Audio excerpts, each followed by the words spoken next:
السلام علیکم زمونږ ښکلې پښتونخوا یو پیره بیا په اینو باندې سره حق د بد امنۍ حالات پکې جوړیږي کم چې د نن نه 14 کاله مخکې وو حق د دهشتګردۍ واقعیات پکې واپس سیوا کېږي سرج اخلي کم چې د نن نه 14 کاله مخکې وو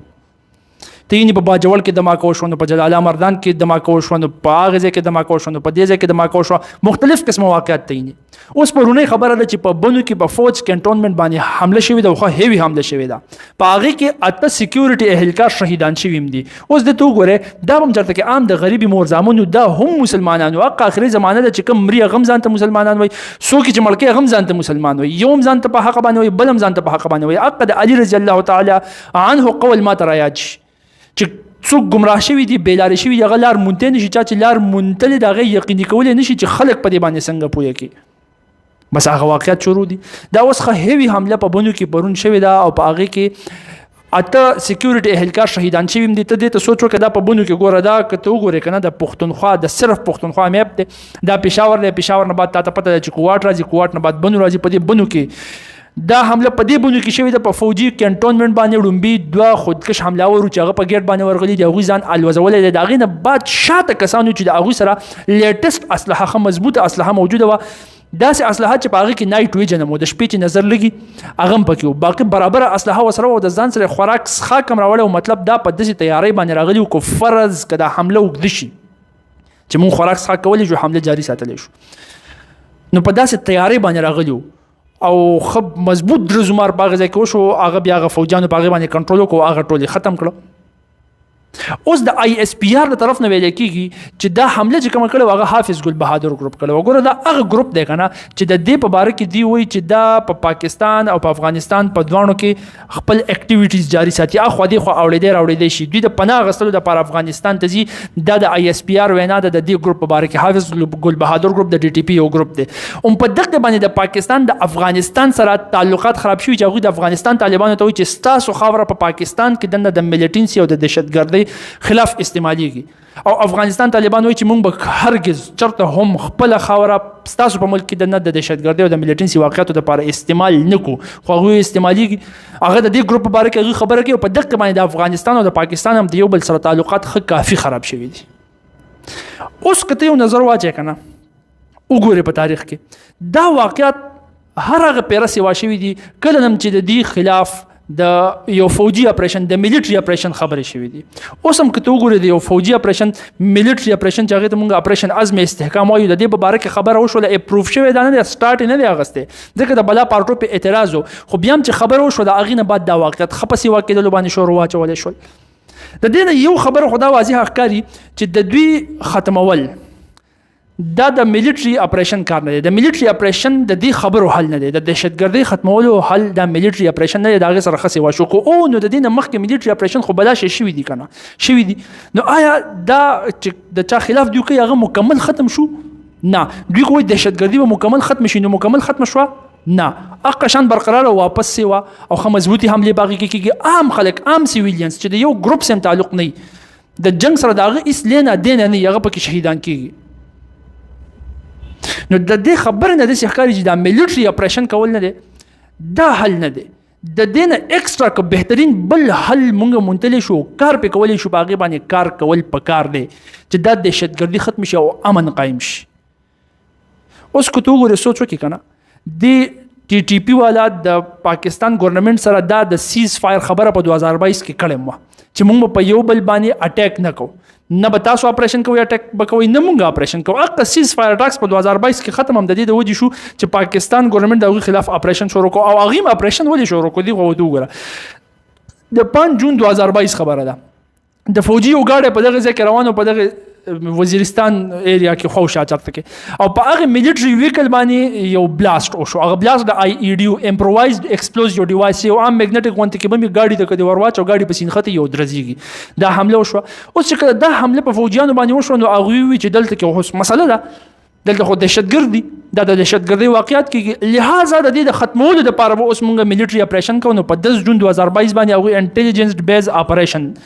دوی وی چې دا مونږ لانچ کوو دا به کوو چې څنګه دوی دا خبره وکړه ډایرکټ دغه تنظیم ټي ټي پي سیز فایر ټاکس ختم کړ چې مونږ ستاسو سره کوم معاهده کړو او مذاکرات هم کړو چې په یو بل باندې ډزې نه کوو، په یو بل باندې به حملې نه کوو، هغه مونږ ختمو. ځکه چې تاسو اپریشن وړومبی لانچ کو، تاسو وی چې مونږ اپریشن کوو نو بس مونږ ما ختم کو.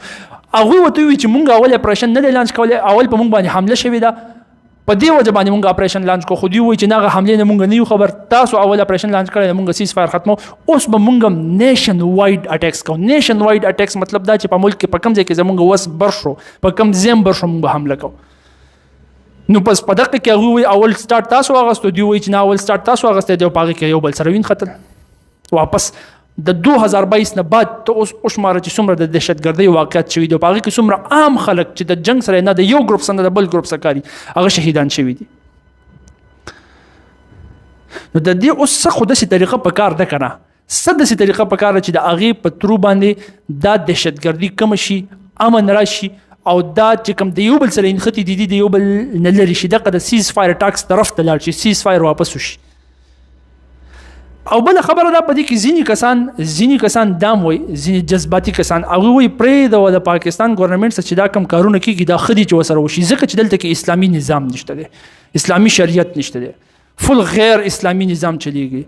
نو په هغې کې ګوره یو څو خبرې دي زما وروره. دغه خلک وایي که نه چې د اسلامي نظام دپاره حضرت ابوبکر صدیق رضی الله تعالی عنه په دور خلافت کې خو تا ته پته ده چې کله یوې ډلې بغاوت وکړو چې موږ زکات نه ورکوو، حضرت ابوبکر صدیق رضی الله تعالی عنه باقاعده د هغوی خلاف جهاد کړی، صرف د یو رکن زکات ورکولو نه انکار کړی. او دغه شانته کې هغې مثال ورکوي د حضرت حسین رضی الله تعالی عنه چې کله یو مسلمان بادشاه، خو حضرت حسین رضی الله تعالی عنه ته پته ولګي چې دا خلافت نه دی، د خلافت خلاف تللی دی، هغه د هغه خلاف پاسېدو. نو هغې دا مثالونه راځي او هغوی وایي چې هغه وخت کې خو صرف دا یو مسله دوه او جهاد شوی و. لہذا په پاکستان کې خو دننه بالکل اړول اسلامي نظام د سره شته دی، نه غیر اسلامي شریعت دی، د دې خلاف چې دا خلک کم کارونه کوي دا ښه دي چې کېږي دي. نو ګوره په دې کې یو څو خبرې، یو څو پوینټس دي which is to be discussed، او هغه دا دی چې نمبر 1 که څوک اسلامي نظام غواړي چې اسلامي نظام د قایم شي، نو په هغه کې نمبر 1 خبره دا راځي چې د کمې فرقې اسلامي نظام، شیعه اسلامي نظام، سنی اسلامي نظام، په سنی کې دننه بیا مقلد او غیر مقلد او دیوبندي او بریلي او زپسې د کمې فرقې اسلامي نظام. نو په هغه کې لومبی کار په فرقواریت باندې په کار دی چې فرقواریت د مسلمانانو نه ختم شي، نظام به پولیټیکلی په خپله راشي. یو خبره. بل خبره چې دا کم خلک داسې پوسټونه کوي، نو هغې دا سوچ کول پکار دی چې ګوره حضرت ابوبکر صدیق رضی الله تعالی عنه چې د یوې ډلې خلاف جهاد کوو، نو ابوبکر صدیق رضی الله تعالی عنه په خپله په حکومت کې و، دا حکومت د یو باغي ډلې خلاف جهاد کوو، داسې نه و چې په خپله یوه ډله و د حکومت خلاف بغاوت کړی، خروج یې کړی، داسې نه وه. او هغه ډله باقاعده د ټیکس ورکولو نه، د ریاست له د ټیکس ورکولو نه انکاري شوی، او زکات د هغه وخت یو قسم د ټیکس و چې هغه اوس هم په اسلام کې د زکات سیستم دی. نو د هغوی خلاف هغه ابوبکر صدیق رضی الله تعالی عنه په حکومت کې یو وړه ډله وه، هغې ته پته وه چې د دې سره بدامني په باقي ځای کې نه راځي، دغه ډله زه کنټرول کولی شم، کنټرول یې کړه. او درېیمه خبره ده د حسین رضی الله تعالی عنه خبره چې کېږي چې د مسلمان بادشاه خلاف راپاڅېدو، خروج یې وکړو چې د خلافت د اصولو مطابق دی نه دی تللی. نو هغه که ته وګورې که نه، هغه داسې جنګ نه وکړه چې د هغې نه فساد برپا شي. ته واقع کربلا خو پراپر وګوره که نه، حضرت حسین رضی الله تعالی عنه اول لاړی کوفې ته، د کوفي خلکو ورته خطونه لیکل چې راشه، حق کوفي خلکو ورسه بیا دوکه وکړله. نو چې کله حسین رضی الله تعالی عنه کوفې ته لاړی، نو هغوی بیا یزید ته نه پرېښودو چې ځان ور ورسوي. نو د حسین رضی الله تعالی عنه هغه 3 آپشنز خو واوره که نه چې هلته یې وتږدلي وو، هلته ډایرکټ جنګ نه و کړی، فساد یې نه و برپا کړی، عام خلک چې چا جنګ سره تعلق نشته دی هغوی نه و شهیدان کړي. حضرت حسین رضی الله تعالی عنه ورته ووي چې ګوره داسې کار وکړئ چې لکه دوکه خو ورسره هغوی کوفیانو کړې وه، چې داسې کار وکړئ چې یا خو مې یزید ته ورپرېږدوئ چې هلته ورسم، او د هغه نه دا تپوس وکړم چې ګوره دا کم د خلافت خلاف چې ته تللی دا کار د ټیک نه دی، یا خو مې هلته پرېږدوئ، یا داسې کار وکړئ چې ما پرېږدوئ چې زه په بارډر باندې د کفارو سره جهاد وکړم، نه کې چې ستاسو سره وین خلم او ستاسو سره دلته کې جنګ شروع کړم، د کفارو سره جهاد وکړم، په هغې کې شهید شم. 2 آپشن شو. درېیمې ورته ووایي چې یا مې واپس پرېږدوئ چې ځم. نو د هغوی سره جنګ شروع کړی نه و، خو دا خو پې هغوی حمله وکړله او هغوی شروع وکړله، او بیا حسین رضی الله تعالی عنه د الله تعالی د اعلی مرتبې والا شهادت ورکو. نو اوس د دې نه دا راایستل چې بس ډایرکټ ورپاسه وراله او بالکل اګریسیو کېږه، د ریاست خلاف هم مضبوط داسې بغاوت کوه چې په هغې کې عام خلک چې د هغه د جنګ سره هیڅ تعلق نشته هغه پکې شهید کېږي. هغې ته ویل چې دا کار کېږي د دوی خلاف، دا ښه دي. او هغه هم د ځینې سیاسي نظریاتو په اختلاف کې صرف دومره جوړ تلل. نو دا خبرې او دا مثالونه بیا ټیک نه دي.